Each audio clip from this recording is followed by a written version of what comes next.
Okay, Rangers fans, we need to relax. Shortly after 1 p.m. here on the East Coast, so free agency has officially been open for over an hour, but also deals have absolutely been negotiated before the start of free agency. But with such a short amount of time in between the finals and the draft and today, this isn't really a shock. The biggest takeaway from today is that the Rangers have only made one move so far, and that's signing Sam Carrick to a 3-year, $3 million deal. Carrick most likely just plays fourth line minutes, or he gets paid pretty decently to play some AHL hockey. Realistically, this is the Barclay Goodrow replacement for a lot cheaper. But let's get to the big talking point. I'm going to leave cap friendly here on the screen because I think it's easier to illustrate my point this way, as well as this is the last day we can ever use cap friendly, so it just feels right. The Rangers have significant needs still. Top line right wing, they need depth in their lineup, and they could use a defenseman. Yet they still haven't signed anyone, and the majority of the top free agents are all gone. So what's going on? We talked about this last week, but originally Larry Brooks had reported that Jacob Trouba would be staying put. At the draft, it was pretty much set in stone that the Rangers were calling teams saying they needed to clear cap space. Then it was reported that a deal with Detroit was likely, but the Rangers still needed Trouba to waive either his no move or to make sure the Red Wings weren't on his no trade list. Apparently, Trouba isn't very happy, which you can understand because he feels blindsided. But the report is Trouba will not be on this team next year. The Rangers are committed to either trading him or waiving him, so they will more than likely be moving on from their captain unless something unprecedented happens. Looking at the Rangers cap-friendly page, they currently have $11.8 million in cap space with the addition of Carrick. They still need to sign Lindgren and Schneider, so you could probably take away about half of their available cap space to get those deals done. At this point, the Rangers do not have space to make any moves until the Trouba situation is finally settled. But more importantly, there is not a free agent contract that was signed that we as a fan base should feel like we missed out. Steven Stamkos signed in Nashville for 4 years and $8 million.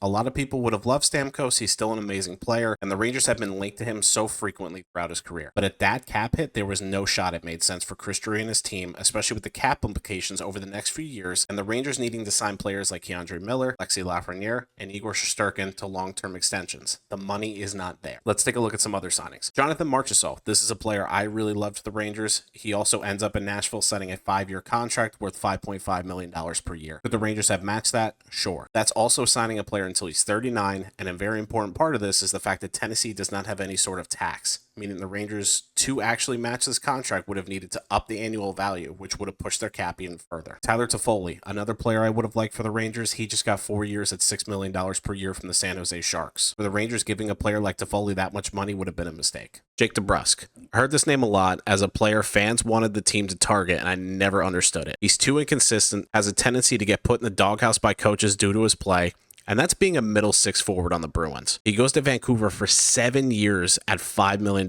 per year.